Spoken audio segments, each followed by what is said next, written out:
Hello and welcome to the inaugural episode of Mjolnir at the Movies. This is going to be a weekly-ish podcast looking at various films and themes in the world of film that we think are interesting from a writer's perspective. I'm David Yorkshire, editor of Mjolnir magazine, which is now available for purchase on eBay, and with me is my co-host Neil Westwood, who will be joining me each week because he knows what he's talking about, unlike me. Neil has made independent films in the past, and we're embarking on a few projects together as well. In future episodes, we're going to be joined every now and again by a different guest. So, if you're interested in appearing on a show and you know your stuff about film, please feel free to contact me. Now, as the theme tune suggests, we're going to be looking at all things Superman this week, but mainly concentrating on Superman 1 and 2 and the reboot by Zack Snyder, Man of Steel. Now, we'd better explain something about Superman 1 and 2 before we get started, because there was some controversy over the change in directors, wasn't there, Neil? Yes, I believe that halfway through the shoot of Superman 2, because they were both filmed back to back, that the original director fell out with the producer Zalkind, and for whatever reason, Donner was fired. And another director who directed the Musketeers movies, Richard Lester, came on to reshoot the stuff that Richard Donner never got round to. But also, in order to get his own name on the credits, he had to film more than 50% of the movie himself. So a whole bunch of scenes were refilmed by the new director, Richard Lester. That's right. In fact, if I remember rightly, Richard Donner does not appear on the credits for Superman 2, does he? Not on the Lester cut, but with the new special edition that came out about 10 years ago. I think it came out round about the same time the Superman Returns movie came out. They realized there was an interest in seeing this new Donner cut, or this restored Donner cut. And it's a very different movie in many ways. Yeah, the style is very different, isn't it, from Richard Donner to Richard Lester? Yeah, I think most people would agree that Richard Lester's cut seems more slapstick. It's got more sort of comedic relief in it. It's got some little jokes in there and sort of campy things like the pink polar bear and the different way that Lois tricks Clark into revealing his true self. It's a entirely different movie, and also the way that the three criminals from Krypton are released from their prison, because in the Richard Lester cut we get this impression that the bomb on the Eiffel Tower that Superman throws into space is a reason why the criminals are freed, but in the Donner cut, we see that it was a direct consequence of Superman saving the Earth from being nuked by Gene Hackman's character in the first movie. Yeah, Lex Luthor. Lex Luthor, yeah, his plan to divide the western shoreline and cause a mass earthquake. Because Superman saved the day, he inadvertently freed his three enemies for the second movie. Yes. Would that mean that Lex Luthor wanted to separate California? I think that was the plan. He wanted to make it his own territory, didn't he? Yeah. Don't. Isn't that exactly what SJWs want to do? I think so. Yeah, they Yeah. seem to want their own little safe space. Yes. It's funny how art foreshadows life, isn't it? Really. Yeah. Now, yeah. So I think that Donner had filmed about 70% of Superman 2, hadn't he? Because Superman 1 and Superman 2 were filmed at the same time. And so there was about 70% of the film there, or I think Donner actually says 80 percent, but most estimates kind of go 70 to 75. Um, and so there was almost a complete film there, and as you say, then Lester reshot a lot of the scenes so that he got the credit and Donner didn't. But I think that you're absolutely right on the style and tone of the two different films. That Superman, the very first Superman, the 1978 version, is for me the first serious treatment uh, of a superhero film. I don't know what you think about that. Well, I think you're right because I mean I wasn't alive back then to really know for sure, but when you look back on superhero TV shows and movies before that, yeah, you could tell it was just a man dressed up in some sort of cheap spandex costume, and he was being pulled around on wires. But when Superman came out, they had that motto that comes up on screen: we're going to make you believe a man can fly." And when you watch it, you could really kind of believe why people were so impressed by the way that it was put across on the big screen was that this was the first time a superhero movie had been made on a budget that size and to look that good. You could actually believe it was happening or it happened somewhere. Yeah, I mean there had been series before that of Superman, famously with George Reeves, hadn't there? Mm-hmm. But sorry, go on. No, no, carry on, carry on. But I think that you're right that this was really the first attempt to creating, and we're going to sort of get on to that in a bit. But yeah, go on. What were you about to say? No, I was just going to say I've never actually seen some of the original TV shows of Superman. Right. Okay. Yeah. Um, but it's interesting. I mean, it is serious-ish. It's not campy like the old '60s Batman series or anything. It does have a more of a serious tone to it, but of course it's a series and it's not big screen. Um, Now I think that actually Superman 2 went really sort of back towards the 1960s Batman series, and I think that the Salkins were looking to that and were sort of expecting something like that, which is why they replaced Donner with Lester. I don't know what you think. I think it was maybe that Richard Donner cared so much about the movie. I think he was a really big Superman fan. And for me, it was one of these things where it was his baby, so to speak. And he seen the producers coming in there and wanting to make changes. And he was obviously a little bit annoyed by this because he had to get his he was liaising with Richard Lester, I believe, while making the film. They were helping each other out, so to speak.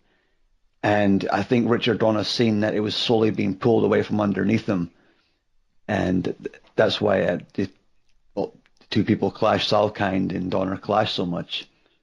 I think they were just trying to steal his baby from him, so to speak. Yeah, yeah, but I think also that the Salkins wanted something lighter and more campish and everything. You see that as well. Lester also directed Superman 3, if I remember rightly, didn't he? I believe so, and that was an underrated movie, to be fair. I still got one of the scariest scenes in film history, as far as I'm concerned, when the woman, I think her name's Veronica, gets dragged into the computer and it turns her into this weird cyborg. That was a terrifying scene to watch as a It kid. It was actually. You're right. But equally, you have that sort of quite horrific moment, but then also you have the campy presence of Richard Pryor. Yeah, and Uh, who and it gets played for laughs almost. and you could tell even I'm not a big Richard Pryor fan, but you could tell he was put in there for comic relief, and he was probably told to tone down some of his jokes because he doesn't really go below any belts. He doesn't do anything that his comedy was typical of. So it makes me wonder why he was in there in the first place because he wasn't really allowed to be himself. Yeah, well, I think that they more or less threw him in as a sort of sanitized Eddie Murphy type. Eddie Okay. Murphy's career was pretty big around that time as well, and they wanted a sort of a mischievous but clean-cut black male figure. I think that that was a lot to do with it, the racial politics. I don't know what you think.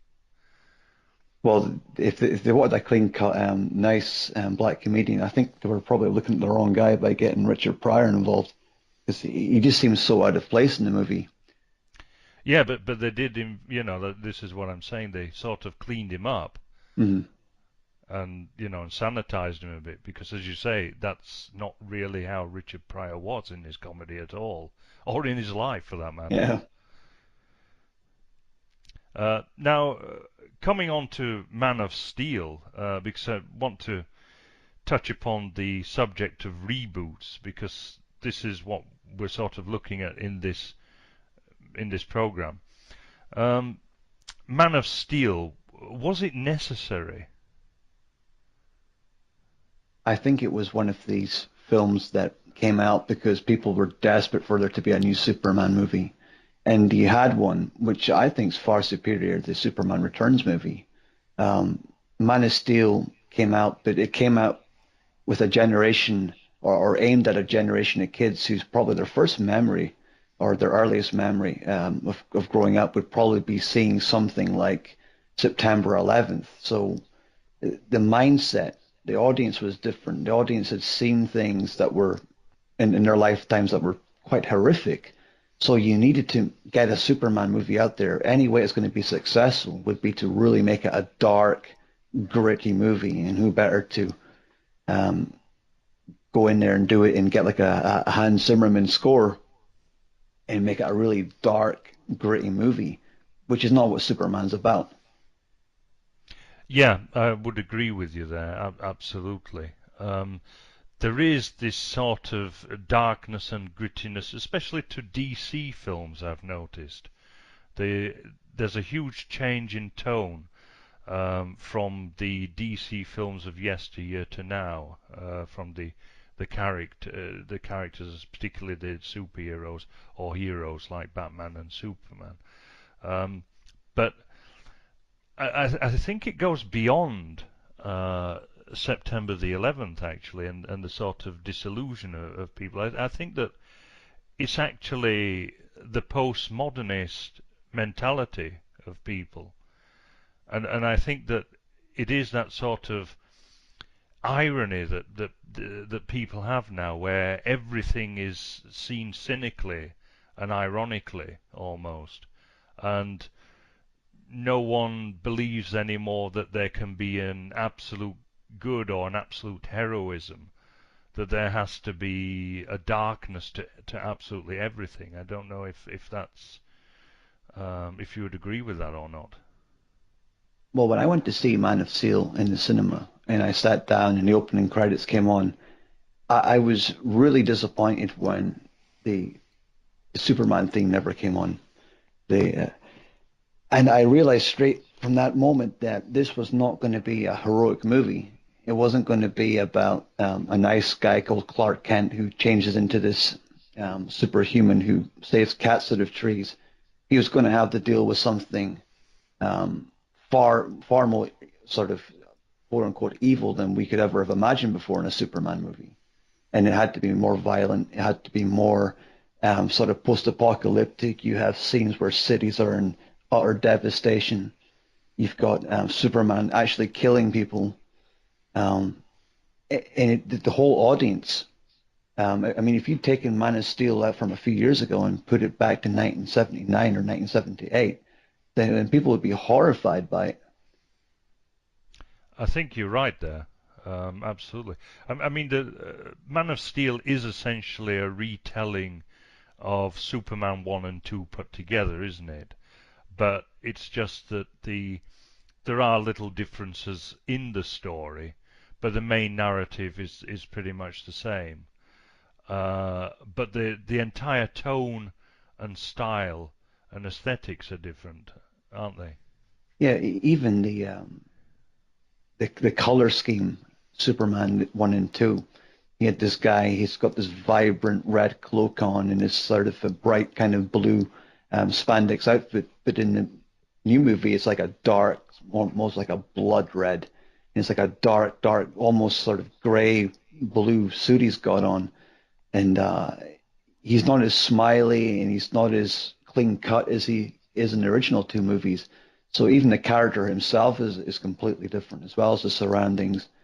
And the bad guys in the movie are even more evil than we could have even contemplated. I mean, they're destroying entire cities when they're fighting. The collateral damage that must have been had, which we don't see in the original movies. We don't see these things in the original movies, like innocent people being killed by the events of what happened when these people clash, when the villains and the good guys clash. Yeah, that's absolutely true. In fact, on the Batman versus Superman film that comes out later, that really starts off with the idea of these kind of godlike beings causing such chaos, and that sort of feeds the narrative almost, doesn't it? You know, you get that guy in the wheelchair, you know, who's been crippled by falling debris or whatever, you got trapped in a building or something like that. So you actually see the damage on a personal level that's been done by these superheroes charging around. And I don't think you would ever see anything like that in the early films, you know, the Donner and Lester films. I think you see like small scenes of chaos and devastation when the dams burst and Superman's got to like knock some mountains over to stop the water from flooding the town. Uh, you don't really see much in the ways of um, buildings falling down, and this could be largely for budget reasons. But even still, it seems as if at the end of the movie, nobody died, everybody walked away from harm, and Superman saved the day. But in Man of Steel, even though he does save the day, like the cost of which was quite horrendous, really. Yeah, you know, I mean, it is really the sort of personal level that I'm looking at, rather than the architecture that's collapsing and stuff like that, but really looking at how it affects people, ordinary people. I think that the Batman versus Superman film was the first film really to address that.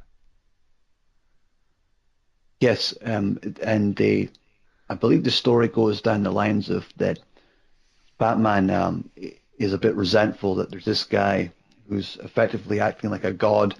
People worship him. He seems to be a law unto himself, and he's causing deaths, maybe not by his own doing, but it's almost like Batman doesn't see why this guy should be the one calling the shots. Yeah, that's right, because Batman ultimately is a normal person who he's not a superhero, is he? He's just a hero, because he's a normal person. He doesn't have any superpowers. He's just a self-made man. Yeah, he's one of these guys who's an interesting character because he has all the financial funds to do what he does, and he goes out and does it. He doesn't have to do it. He's a multi-billionaire. He can do whatever he wants in his free time, but he chooses to go out of his own way to clean the cities up and rid Gotham of criminals. Whereas Superman knows that he's a superhuman being. He can't be killed, he can't be harmed, and it's not like taking down some bank robbers is going to do anything in the wider scheme of things for him. So he's not risking much like your ordinary man would. Yeah, that's very true. And also we have Superman's otherness foregrounded as well in these films. Although I think that actually goes back to the very first Superman as well, where we see basically his birth and his birth on another planet as an alien, and because in the comics I don't think you got that sense that much. It was he was there as you knew that he was other, but at the same time he was almost accepted. And I think that as the films have gone on, this otherness has been foregrounded. I don't know what you think. I'm not really too sure. What's like your personal take on it? My personal take is that in the comics, although you knew that he was from Krypton and everything, it was not mentioned as much as in the films.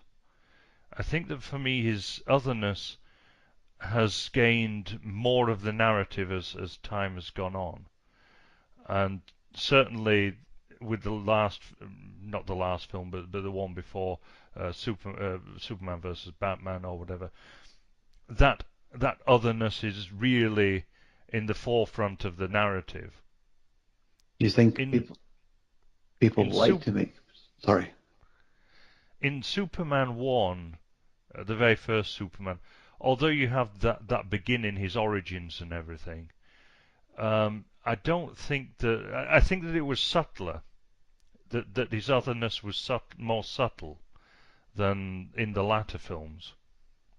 Yeah, because you don't really get much of a real background into Kryptonian beliefs or where they came from, what they thought. It was almost like it was like again once for budget reasons maybe, but it didn't seem that Superman's alien sort of species or race was much of an issue back then. But now it seems to be that they really make out where he's from, that he is different. He does have these special abilities. He's not like your everyday average guy. That's right, and not just not like your average everyday guy. He is a completely different race, and I think that especially in Man of Steel, you have race really at the forefront of the discussion, the ideological discussion and stuff. Because, of course, you have the villain, General Zod, wanting to preserve the Kryptonian race, who he sees as superior to, human beings, and also to perfect that race and to purify it, and you're sort of got this idea of Nazism in the background there. Yeah, they seem to do that a lot in the movies. But even back in the older movies, they had that sort of style to them, with especially with the uniforms, like the knee-high boots and like the black uniforms, the very posh spoken Terrence Stamp character, very well-to-do people. And you have Yeah, on the flip side the Kryptonians in the white cloaks and the sparkly uniforms, who are their planet's coming to an end and they still can't see it, and they're going around accusing everybody else of insurrection, rebellion, while their own civilization is coming to an end. And in the movie, the original movie, in one of the cuts, Marlon Brando's character says it's genocide, and they threaten him with being put into the Phantom Zone, to which Howard, what's the guy's name again? Howard, he's in the first movie. Um, yeah, the Scottish actor. yeah, that's the one. You mean? Yeah, I And can't remember his name. Trevor Howard, Yes, he says, to which you created. So he's punishing Superman's father with the same punishment as they were just inflicting upon the three criminals. That's right. You know, someone who kind of tries to warn them that the planet is collapsing Mhm. gets the same sort of treatment as people who've basically tried to take over, by insurrection and shooting everyone, Yeah. and so on. Um, I'm not sure I agree with you on the uniforms. Um, I think that you're right with the clash between black and white, but I think that that's a very old idea actually. That white is it has this symbolism of light, and black, of course, of darkness, both philosophically as well as materially. Um, but certainly there are. You're right that there are overtones of this idea of genocide, but for me, Zod is sort of he's a warrior leader, and almost if you like, a Nietzschean character in a sort of caricatured sense of how Hollywood like to caricaturize that kind of philosophy. But I think that the new Zod is far more ideologically focused. With the old Zod, the Terence Stamp Zod, you have this idea that he's a leader who just basically wants to take over the world, Mm. and you get that in the speech when he's on trial, which is a brilliant speech actually. When where he goes from trying to persuade Marlon Brando, Jor-El, and slowly moves more towards trying to threaten him and menacing him, until he ends with that famous, you will bow down before me, Jor-El, I swear it. No matter that it takes an eternity, you will bow down before me, both you and then one day your heirs. I think it's an extremely rich piece of monologue, extremely well delivered by Terence Stamp. You can almost imagine him not just sort of saying that, but thinking, "You will not outact me, Brando. Not today, not in an eternity." That Yeah. kind of thing. Um, and in comparison, you have what's he called? Shannon, isn't it? Yeah. Michael The Shannon. Michael Shannon, yeah. Michael Shannon's Zod. It's unfortunate for Shannon that he got such a bad piece of dialogue to deliver anyway, because the script in comparison to the original is pretty poor, I think. But you also have this idea. You get this idea of him being an ideological rebel, and especially a sort of racial purist and a racial supremacist, very much foregrounded. You perhaps get that in the original, but for me it's much more subtly done, and therefore I don't find it so intrusive as in this latest one, which is for me extremely ideological. I think it was largely aimed at an audience that would be more perceptive to that now. Uh, Back in the original two, the speech that Terence Stamp gives, even back then, you didn't really know what exactly he was speaking about. You just knew that he was angry and he was coming back and he was scary. And it's the way he delivered it. You knew that this was a bad guy and he was going to come back and do some serious damage. But with the Michael Shannon Zod, I just felt it was another tired, typical bad guy speech he was given. And I didn't really kind of get the same feeling of danger from him. No, and I'll tell you what is great about that performance by Stamp is the subtlety of emotion. If you watch when you get the close up of his face and and on his mouth and everything, and you get both hate, you get both hate and rage, but also you get fear at the same time, because of course he's about to be sentenced to the Phantom Zone, Hmm. and you get all three together, and it's an amazing performance. And you just look at Shannon and you think, well, okay. There's an It's it's interesting it's it's nowhere near in the same ballpark or whatever. there's an interesting scene in the first movie, just after the Phantom Zone has put them into the big black piece of glass and it's floating off into space. If you listen really carefully, as the bit of glass is coming towards the camera, Terrence Stamp's still ranting and raving and saying, "You will kneel before me." But Ursa in the background is screaming, "Forgive me, forgive me." I always thought that was quite Yes. interesting. Yeah. That's true.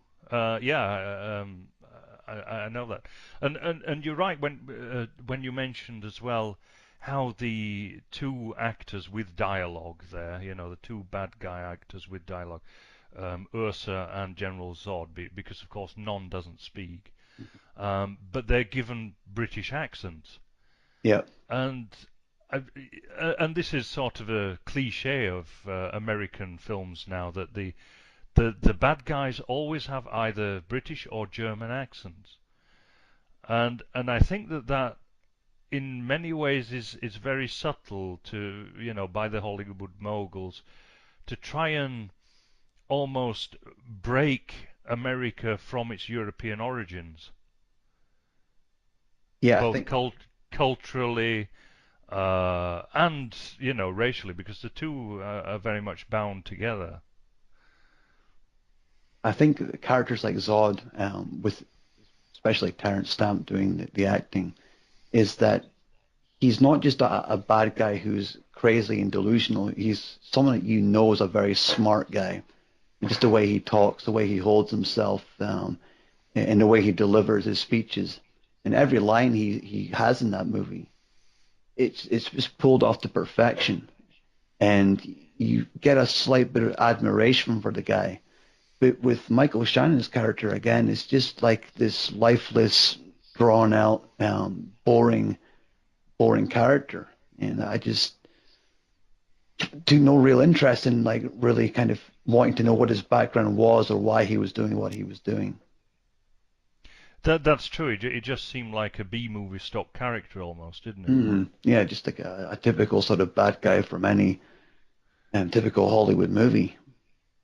Yeah. There was no depth to him. I also think that there's a big difference between the Donner Zod and the Lester Zod as well. I think in the Lester version, uh, there's a scene where he picks up the machine gun in the White House, doesn't he? And he's shooting all the soldiers in the White House. And it wouldn't strike me as something a super well, someone with superhuman strength or abilities would be able to do or want to do. Uh, and he seems a bit more camp and flamboyant. I think Lester must have gone in there and just told him to camp the role up a bit. But if you watch the Donner cut, it's like a very driven character. Yeah, isn't it in the Donner cut where he machine guns his way into the White House? Oh well then, I yeah, I thought it was the Donner cut, because I actually found that far darker.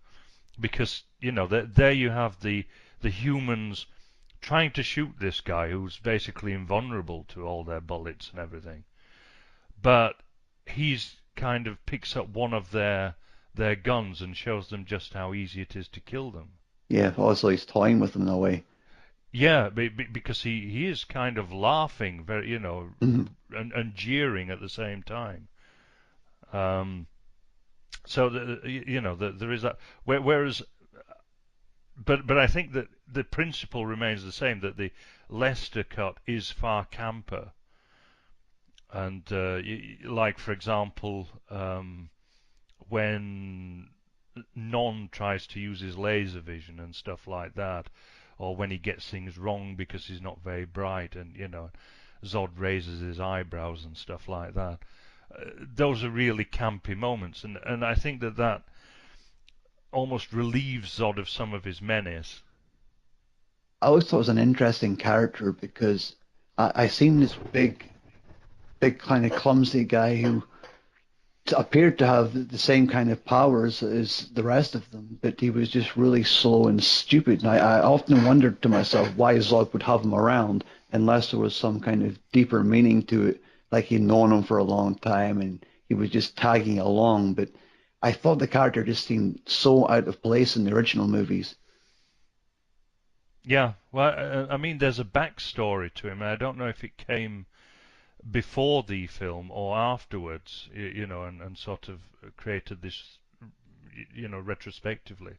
But he apparently was one of the great scientists of Krypton, was known, and he again disagreed with the council, as is always the case. Someone disagrees with the council, and so they punished him and basically lobotomized him. So this could be why Zod feels possibly some kind of duty to look after him and let him tag along. Yeah, I mean, I don't know when the backstory was invented, if it was invented later or around this time or before. But I thought that that was interesting. Um, I mean, and this brings us on to, I think, nicely to the other one of the trio, which is Ursa. You get an Ursa figure as well in Man of Steel. She's what's she called now? She's called Oh, something Ul, isn't she? I can't remember the name of the character from the new one. It's, we could give it a quick Google. Uh, but she's a bit of a different character. She Yeah, seems I think in the original movies, and depending what cut you see, there's also a TV cut of the movies, which are a little bit more longer and drawn out, and there's some hidden scenes with Ursa, and you get this feeling that she really doesn't like men very much. Um, Especially in the director's cut of the second, I think it's the director's cut of the second movie, where she says, lots of men to kill when Zod promises her anything she wants. She screams like men, lots of men to kill. You can tell she has this way about her, but you don't get that from the newer character. yeah, that's true. I think that in a way the Ursa character is almost representative of a feminist. I It think seems like a very anti-feminist. You have two sorts of feminism going on in the film. One is represented by Ursa, which is the bad feminist, and one other one is represented by Lois Lane, of course. The career woman. that's right. And they do something interesting with those characters, I think, which is that they make Ursa, they make her this very beautiful, striking woman, but they make Lois Lane kind of ugly. But she's incredibly intelligent and brave, and she's ambitious, and she's willing to literally throw herself out of buildings to prove points. Um, but at the same time, you have this really horrible, nasty character of Ursa who is blessed with beauty. Yeah, that's very true. Um, yeah, Ursa is in fact technically far more beautiful than Lois Lane, but Lois Lane has a certain sassiness, and a certain she can turn on the charm and stuff like that.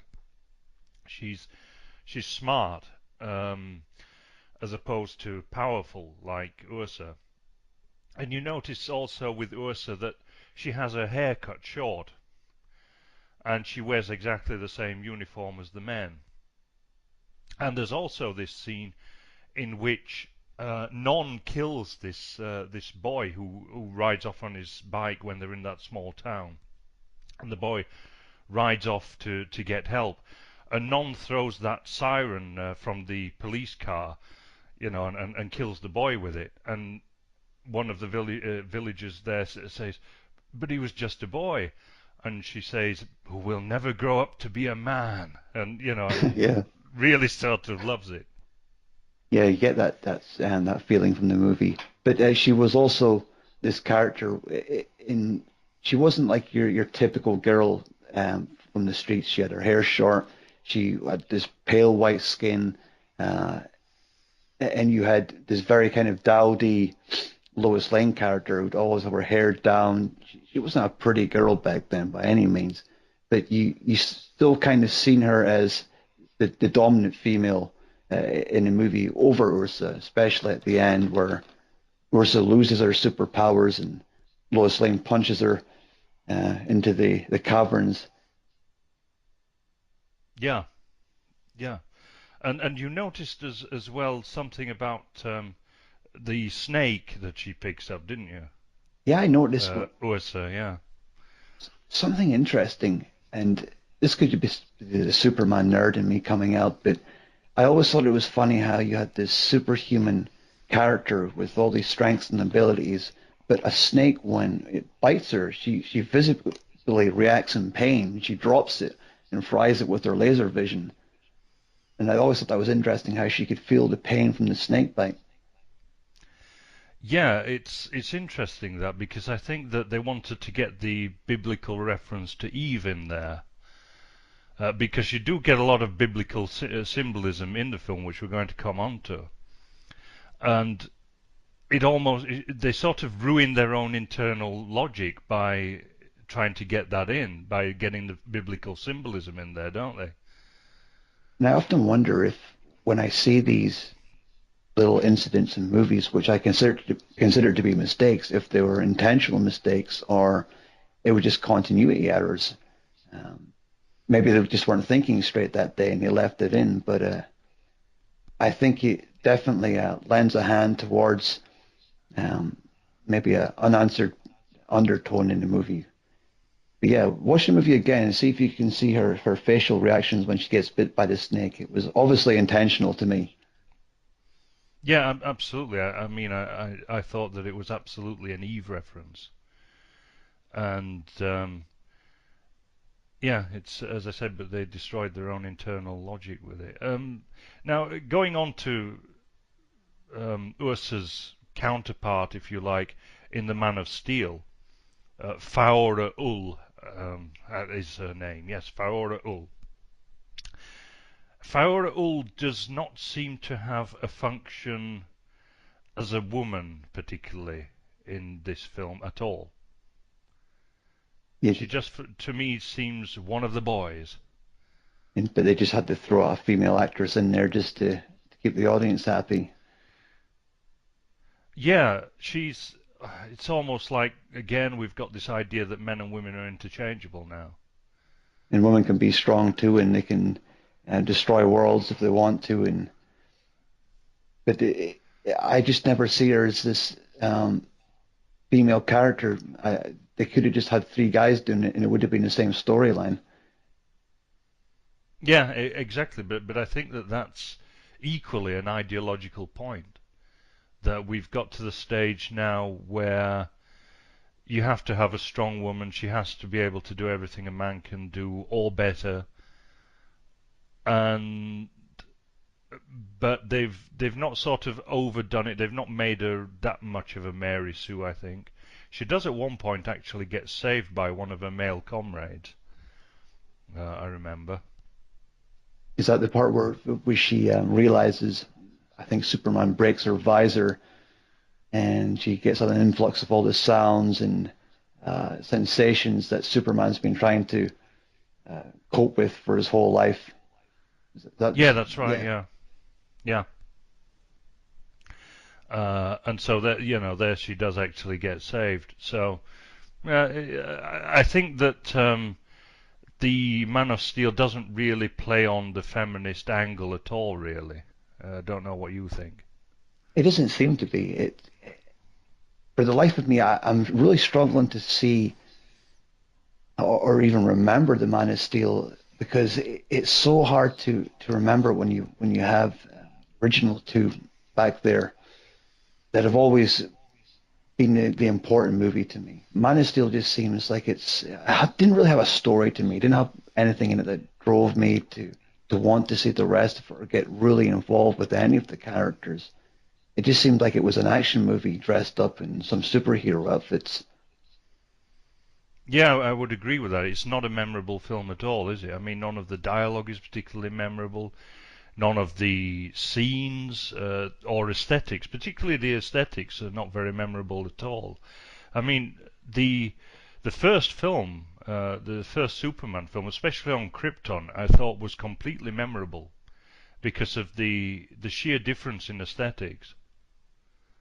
And when you see the original movie where the camera pans down onto Krypton and you see this ice planet with like the windows carved into the ice, and you think to yourself, there's a race of people here or beings here that have taken the time to design this and create this civilization on the most inhospitable planet you could ever imagine, an ice planet, and they still managed to do it. And it was just visually brilliant back then because nobody had ever seen anything like that before. Except maybe Star Wars was probably like a movie that's fairly similar in terms of space footage. But this is the first time we'd seen life on other planets and could actually believe it really happened. Yeah, I think that the difference is as well between, say, Superman and Star Wars is that with Star Wars, the technology is still similar to the ones that, we have on Earth. There is still sort of computers and things like that in a conventional sense. But this whole thing with the crystals is Mm. completely other. And I thought that that was actually very good, both in dealing with a budget. So you cut down on budget because you all you've got are crystals and things like that. But equally, it's sort of believable because it's so completely other that that you actually believe it. Yeah, you're right. Like the machines and the contraptions in Star Wars, you can kind of relate to them, or you can at least see something like that being made at some point in time. But with the crystals, the fact that all it takes is you to put one crystal into a certain tube, and it might kind of bring up an entire historical back catalogue of Kryptonian history, or it could bring back the ghost of your dead father to speak to you. And the fact that they never explained how these crystals actually worked just adds a whole new element to the movie of just magic and wonder. That's right. The wonderful thing about it is that it's presented as just a matter of fact, and that's the wonderful art of storytelling, really. I think. Yeah, and a funny thing about it is that you don't really want to know how they work. You just accept it. Okay, that's the crystals. They obviously do something special, and it can bring up information or holograms of your mother and father. Um, that's all we need to know. Yeah, yeah. Now, while we're on the subject of aesthetics, I think that Superman, the very first Superman film, has one of the greatest beginnings of all time Mm. in cinematic history.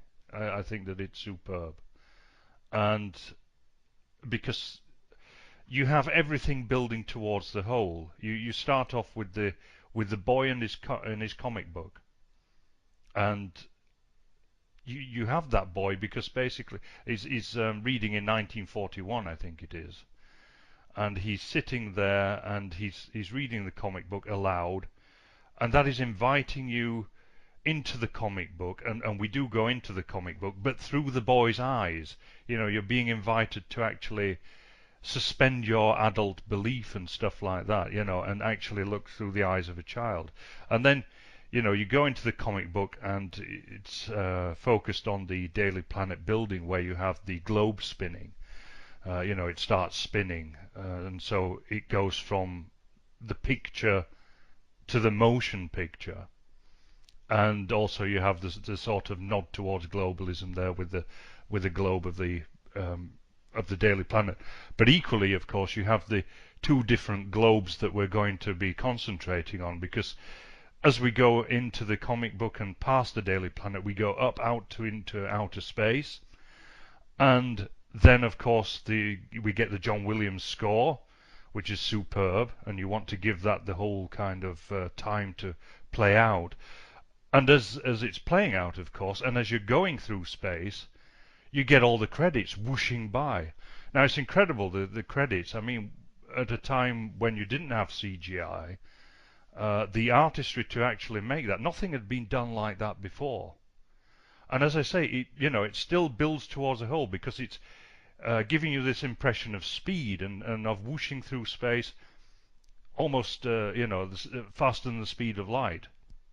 And by the time the credits and the John Williams score ends, you're moving past the big red sun of Krypton, Rao, I believe it's called, past that, and then you get to Krypton itself. So in those sort of 5-6 minutes, you've gone from Earth of 1941 over to Krypton, and there's been a complete logic of how you've got there.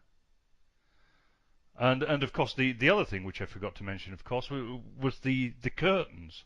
You have the curtains there in the beginning, which go back. So you have the cinematic curtains within the film itself, because you're transcending comic book, the book and the motion picture. And of course they go back as you go into the comic book and into the motion picture. I think that it's absolutely fantastic. Yeah, I like it because it gives you this feeling that you're not just being told to watch the movie. It's almost inviting you into the movie. It's saying, come into our movie. That's why, like, when it kind of zooms in gradually into the cinema screen, the curtains go back. You actually feel that you're going into the cinema to watch it with the people in the audience, and you're going to be really part of the movie. And when the names come up and they're all whooshing around the screen and making the whooshing effects, every single name that comes up has that effect on it. And that says to me, if they're going to spend that amount of time and money on animating everybody's name, then what is the rest of the movie going to look like? And when it pans down into Krypton, you see the special effects. I mean, the whole kind of first 20 minutes must have been the most expensive part of the movie, I think, if you include Marlon Brando's contract. Yeah, absolutely, yeah. And That's right. I mean, you've got two big budgets there, haven't you? yeah, The sort of credits and Marlon Brando. yeah, who was in it for a grand total of like 40 minutes in total. And I believe he got paid somewhere in the region of $4 million for it. Wow, and that's in 1978 Yeah, it on was a screen. lot of money. Yeah, which is why, of course, he got cut out of Superman 2, the Lester version. Well, there's something that interesting that happens, and I was going to bring this up before I forget about it. And I'm not going to tell anybody what it is. You all have to go and look for yourself. You have the Superman 1 introduction, and you have the Superman 2 introduction by Richard Lester. And you have the Superman 2 introduction by Richard Donner that was released about 10 years ago. And you have this normal kind of opening. It has the names flashing up. Then the Superman logo comes up on the screen. Then the Superman name whooshes onto screen and it says Superman 2. Then something happens on the right-hand side of the screen. And I want you all to go away and try and find it on YouTube and watch it. And it'll really open your eyes up to something that I think was put in there deliberately by Richard Donner as a sort of middle finger to whoever sacked him back in 1979. I'd love to say what it is, but I'd prefer if people went away to look for themselves and see what I'm getting at. But it was definitely a middle finger by Richard Donner. That's very interesting. Yeah. That's we'll leave people to go away and have a look for that. Yeah. Um, Now, I mean, we've talked about the beginning of Superman 1, and I think that the reason I think it's so fantastic is that essentially I don't like Superman as a character. And for me to admit that this is an excellent film when I don't like the character itself, it has to be a really good film for me to actually, to make me get into the film when I don't like the character. It's a Uh, strange one, isn't it? Because yeah, when I was a kid, I used to watch Superman 1 and 2 every Christmas. So I grew up with this idea that Superman was this great guy, and if your cat ever got stuck up a tree, Superman would come down and help you. But the older I got and the more I watched it, I started to realize that I was starting to root more for the bad guys, and I started to see Superman is this very flawed character. And there's many things that he does in all of the movies that make me really question him. Um, he is known for revenge, so to speak. In Man of Steel, he's involved in a sort of an argument with this typical looking redneck trucker type who pushes him around in this cafe restaurant. And Superman goes out, takes some telegraph poles, and destroys his truck, impales his truck in two telegraph poles. And in Superman 2, of course, when he has his powers removed from him, he goes to the diner in America, and another sort of redneck looking type gives him some grief and beats Clark Kent up and shows Clark Kent what it feels like to be a human being for the first time. He gives him that kind of gift of what it feels like to be a human with pain, with emotions. Uh, and at the end of the movie, when he gets his powers back, he goes back, and the first thing he does is get revenge on him and throws him around this bar and destroys the bar. Yeah, yeah, that's very true. And I dislike Superman because of these powers that he has, and this idea that that an alien can come and take control basically, Yeah, and that you don't really have choice. See, I was I was always rooting for Lex Luthor. His arch enemy, because he's a self-made man. Again, it's like Batman, but almost a sort of a bad version of Batman, if you like. And I just never liked Superman. Why should he save? Why should he save me, kind of thing, or whatever. Why can't we save ourselves? This is the idea, and you get that sort of this idea that he is a savior. Especially, I think that it's really foregrounded, this idea that he's a new Jesus in Man of Steel, particularly because you have two times in Man of Steel where he's stated as being 33 years old. that's right. He's been on the earth for 33 years, which is apparently, according to biblical texts, how long Jesus lived. And also you have the bit where he's on Zod's ship and the ghost of his father's there, recreated through the machinery, and his father sends him to Earth to save people, and he sort of does this little like kind of crucifix pose, doesn't he, as he's floating off the spaceship That's and right. going down towards Earth. And so you really get that sort of foregrounded. It's almost the I mean, the people in Hollywood are of a certain ethnicity, aren't they? And they often like to play with these kind of things and recreate Jesus in the image that they would like to present him to the cinema going audience. And there's also this scene, remember, in Man of Steel where he's in the ocean and he's floating in the ocean. His arms are outspread. I noticed that scene too, where he Yeah, just after where he saves the guys in the oil rig. And there's a few things even in the first movie that he does and the second movie. Depending on what cut you watch of Superman 2, he actually turns back time in the second movie as well. After the fight in Metropolis, he turns the Earth back a second time. Um, so he puts it back in time before the damage actually happened, which he was warned not to do in the first movie. So two times he kind of takes control of people's destinies and turns the Earth backwards twice and puts it back to how he wanted it. The first time of which the only reason he done was to try and save Lois Lane. yeah, yeah. But in the first film, I don't think there's a reference to him being Jesus as such.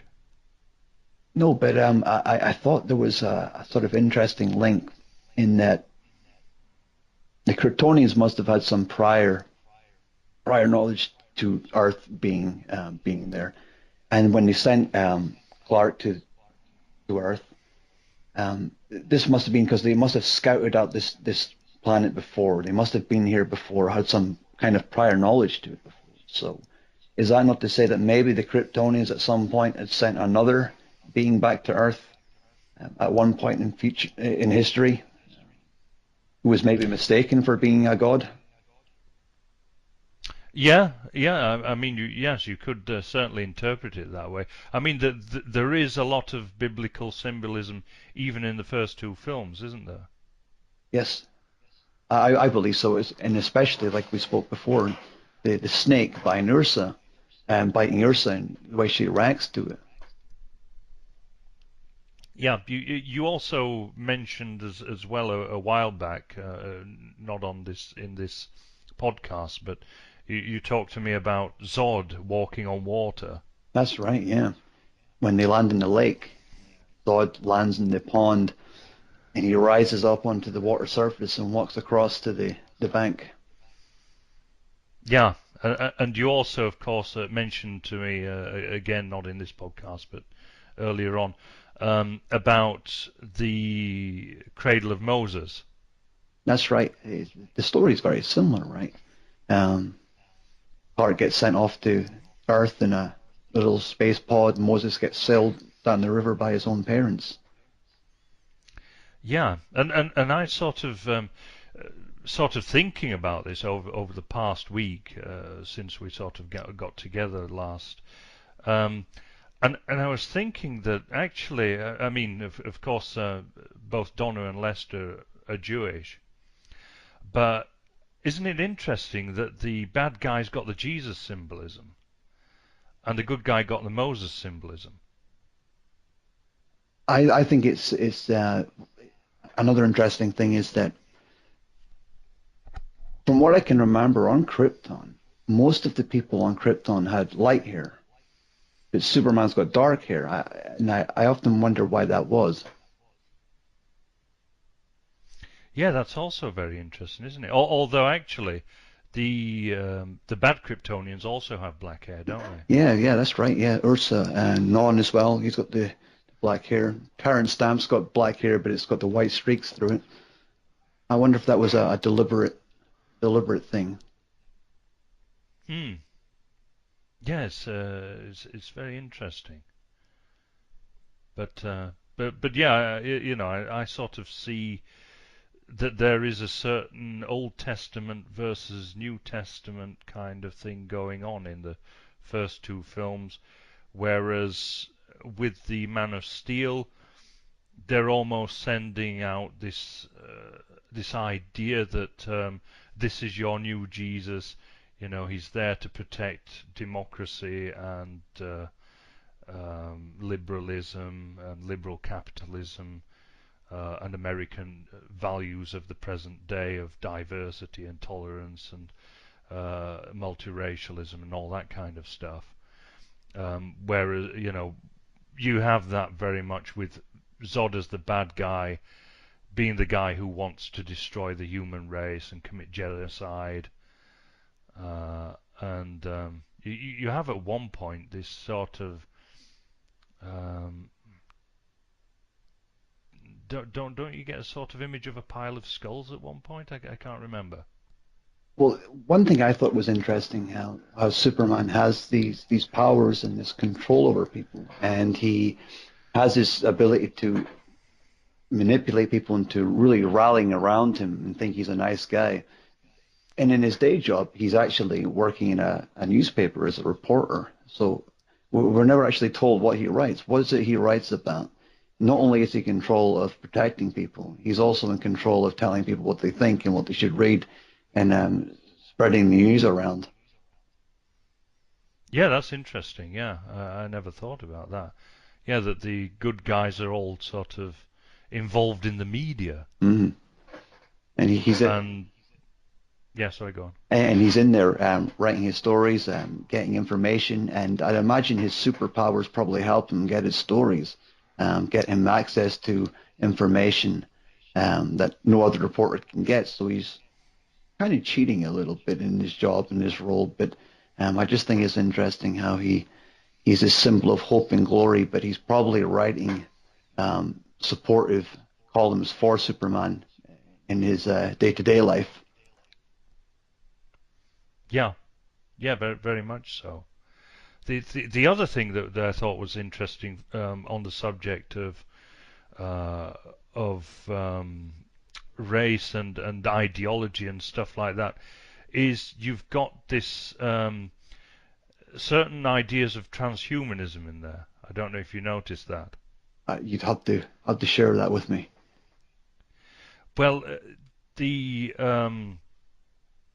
idea is that what can beat Zod is this singularity. Okay. Did you get that? No, you'd have to clue me in a little bit in this one. Well, they have to create this singularity to beat Zod. Now, a singularity in transhumanist theory is basically the creation of a godlike being through artificial intelligence. Okay. And I don't know exactly what the singularity is in Man of Steel, but it's interesting that that's the word they used. You know, that this notion that a singularity is a good thing. And you get that very much in, there's a film with Johnny Depp called Transcendence. I don't know if you've seen it. I have not seen that one, no. No, but that's all about, the goodness of this transhumanist idea of creating this artificial intelligence, godlike being, this singularity. It absolutely bombed at the box office, which shows that people aren't particularly impressed with this idea, or not yet anyway. But it's interesting that they're working that idea into films now. Is there like other films that really kind of push this that you can think of? I can't offhand no. Um, Um, no, I can't offhand. But yeah, yeah, I mean they were released at roughly the same time, if I remember rightly. Transcendence and Man of Steel. I think only within a year or two of each other. And I thought, where have I heard this word singularity before? It's transhumanism. And yeah, I thought that was interesting anyway. But I mean, going back to Superman, the character himself. I mean, we don't particularly like the character, but looking at the performances of Reeves and Cavill, isn't it? Who's the new one? Henry Cavill. Yeah. Yeah. How do you rate them, really? I mean, I personally um, I see Reeves as the definitive Superman. He is, and he's the guy that you will always connect with Superman. He maybe it's because I'm an older guy and I'm 34. I remember watching the Superman films growing up. Christopher Reeve was a large part of my childhood, so to speak, in the culture. Just from watching Superman 1 and 2, 3 and 4, and it's just been an important sort of movie in my life. But for the Henry Cavill character, he just doesn't strike me as the kind of guy I would want to be Superman. He never smiles. He's always sulking. He's very downbeat about everything. I get this impression that Superman's bored of saving people, and he sees it as a burden. Whereas you see Christopher Reeve's character as a heroic character, or at least I did when I was a child growing up. Um, I see him as a nice guy that you could rely on, and he just has a whole new character about him. Yeah, there's a certain wholesomeness, I think, about the Christopher Reeves performance, whereby you don't mind too much that he's ridiculously overpowered and everything. And also, I like as well the difference between Clark Kent and Superman, that they are two completely different performances. Yeah. What? And it makes, because one of the things that have always sort of been discussed is how does no one realize that Clark Kent is Superman? Mhm. Because, all he's got is a pair of glasses to disguise the fact. But the performances between them Yeah, really sort of make you believe that that can actually happen, that you would not realize that the one is the other. because it's so different. His Clark Kent character is so different. He is this guy that you're expected to believe can turn back time and save humanity, but he gets his hand jammed in doors. He trips over things. He's really clumsy, very slapstick. But the Clark Kent in the Man of Steel movie, he's exactly the same character in the suit and out of it. There's Yeah, there's no difference between the characters. No, that you would, yeah, that's right. and you wonder why would nobody recognize this guy as being Superman? He's the same height, he's got the same chin, he looks exactly the same, except he's got a pair of glasses on. But Clark, you could actually believe is this bumbling fool who has got no common sense whatsoever. Yeah, that's right. The Reeves performance, absolutely. Um, he's completely different in sort of a Jekyll and Hyde kind of way. And there's a certain scene as well in Superman 2 where he wants to tell Lewis that he's Superman, and before he goes through with it, Lewis Lane comes back into the hotel room, and he puts on the glasses very quickly and goes back into his Clark Kent routine. And I think that that's brilliant, Yeah, and it shows you the difference, from one split second to the other. From one performance to the other, and that's great acting. it was just a really good character, and even in the scene in the Donner cut, it's the second movie where Lois fires the gun at him and tricks Superman into revealing his true identity. What can you remember what it is he says to her? No, I He can't. says, "If you'd been wrong, Clark Kent would be dead by now." And she repeats to him with blanks. So she's used her intelligence and her conniving abilities to trick him. Yeah, yeah, that's right. And this again is sort of why you like Lois Lane, that she's got that certain intelligence, that certain craftiness and everything, which makes her more attractive than she physically is. And the fact that she outsmarted Superman, and he realized that it was just that Lois had tricked him into revealing it in by using blanks, the oldest trick in the book. Yes, that's right. Although you did notice a flaw with that as well, didn't you, with that scene? Yeah, it's just like I said, my Superman nerd behavior kicking in. But I thought it was interesting how he never seen the blanks. He would have surely realized just by looking at the gun that there was no bullets in it because he can't see through lead. And also the fact that if he had been shot, then surely he would have felt it or at least caught the bullet. Because in the first movie, if you can remember, they're abducted in the back alleyway, and the robber shoots his gun, and Clark catches the bullet. So so it makes me wonder if he allowed Lois um, to think that she tricked him when all he was really wanting to do was to reveal it to her in her way that would benefit her. Yeah, that's an interesting one. Because for me the Lester cut version where he fumbles his glasses into the fire, it doesn't really cut it for me. I'll be honest.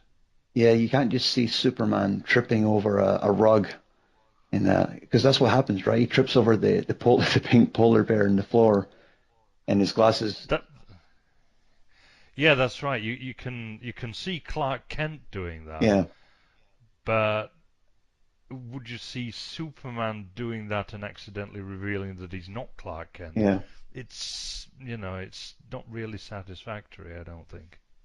and that's a thing that I do feel sorry for Richard Lester in a way because he must have come onto that film and had a whole lot of work to do, and uh, I think he done a good job regardless of some of this smaller flaws in the movie like that, because he had everything going against him.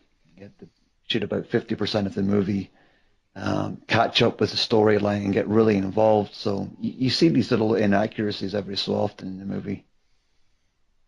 Yeah, yeah, that's right. I mean, it was an unsatisfactory situation for both the directors, really, that the Salkins put them into.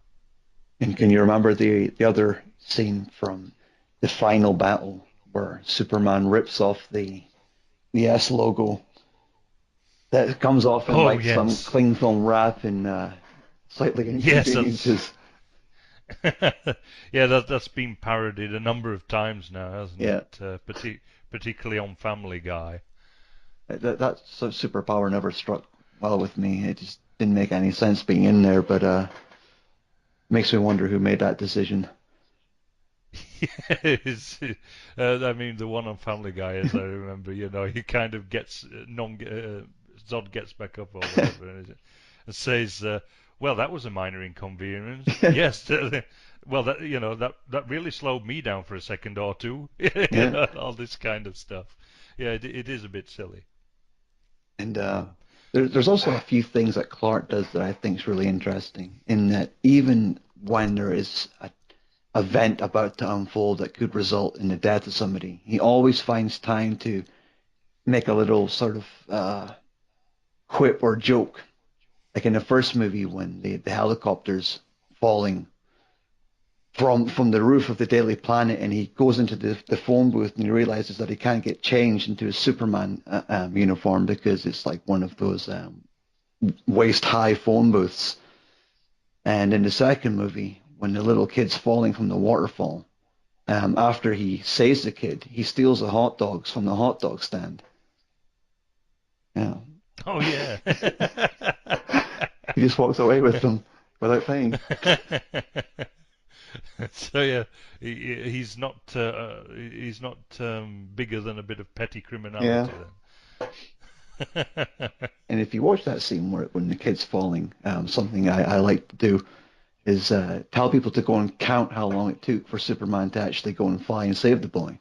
From when he starts falling off the barrier at Niagara Falls, count how long it actually takes Superman to get his butt into gear and go and save the boy. I counted it. It's like 25 seconds. That's a long run. It certainly is. I don't know. He must have fallen into the phantom zone there for a while. Yeah. And when he comes back up, the old lady, they're all cheering, and the old lady shouts, "What a nice young man!" And her friend shouts out, "Of course he is. He's Jewish." I always thought that was a funny little scene. Yeah, that's right. That goes back to what we were talking about the Old Testament versus New, the Hebraism versus Christianity thing in it. That's interesting. And again, the sort of, I mean, there is this sort of big overarching idea, but this comes right from the creation of Superman himself by Schuster and Siegel, who were both Jewish, of course, and this big Zionist narrative, and that Superman is almost a one-man diaspora from a state that no longer exists, which it didn't when Superman was created. Superman was created in the 30s, if I remember rightly, wasn't it? I think it was 1938, wasn't it? It was the first one. Yeah, yeah, I think you're right. So of course there was no Israel at that point. Um, it had been more or less wiped from the planet, if you like, wiped from the map, and just like sort of Krypton was destroyed, and you get this idea of this one-man diaspora, and of course he's superior. He's got to be superior, and he's got to impose his values on the world. He does, and I think it's an interesting thing that not really a lot of people would think about all too often is that the Superman logo itself. I mean, I think you could like print that out on a computer and hand it to the majority of people in the UK. and they would know what that symbol belonged to. Symbol, the colors, everybody knows what the colors are, the red and the blue and the gold, the S logo. There's something deeper than just, um, a fictional character on a piece of paper. This is a whole new sort of character to me. Yeah, it's become bigger than just a character, hasn't it? Hmm. It's um it's now an entire it's almost become a deity in himself, hasn't he? It is. And I've often wondered if, in the event anything ever happens to the world, and in about 3,000 years' time, some archaeologists are digging around the ruins and they find this old Superman comic, what they're going to think of it.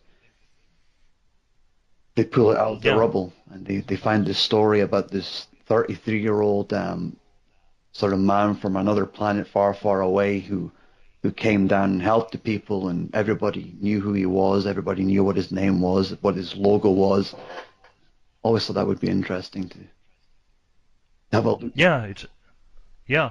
I mean the logo is interesting because of course it represents the house of El. And El in the Semitic languages or Northwest Semitic languages means God. Mm, wow. So so it is pretty much foregrounded. Although in Man of Steel, Russell Crowe, who plays Jor-El, says that the symbol means hope, doesn't he? I believe so. And I think if go into like some kind of a Wikipedia page or pull something up, you could look into the history of House Al. And from what I've been reading about, is that House Al, the whole family's ancestry was full of inventors and people who contributed to the creation of Krypton, or the way it became. All the inventors were all from the same family. So in many ways, Marlon Brando's character in the movie was arguably the most powerful character in that movie. Um, he was from a great house who done many great things for Krypton. So you have this notion that Superman himself is going to have these traits passed on down to him of greatness and ability, as well as just being superhuman. He's also got this ancestry of incredibly intelligent parents and grandfather. Yeah, so isn't it interesting that actually, in one sense, you're having this idea of heredity, but in another, especially in Man of Steel, you're getting rid of the people who believe in racial purity and stuff like that, and in improving the race and things like that are evil. Yes, and I think it's interesting that he was sent here, obviously to help us, because somebody assumed that we weren't doing a good enough job on our own, so we had to get this intergalactic being in to do all the hard work for us. Um, so you can kind of see the religious attachment to it in a way. Yeah, We're relying on yeah, this absolutely. sort of savior to come down and make everything okay. Yeah. Hello? Hello, yep, yeah, Yeah. Absolutely. And I think that that's a decent note to end it on, yeah, I think actually. so. Right, Yeah, then, it's been a good discussion now. It definitely given me some yeah, food for thought. Lots of things yeah. came up that I So never. I'll just finish off the show, and before we carry on, I'd like to thank our listeners, if we have listeners, and I hope they'll be back for the next episode next week. Thank you very much, and it's goodbye from me. And goodbye from me. Goodbye.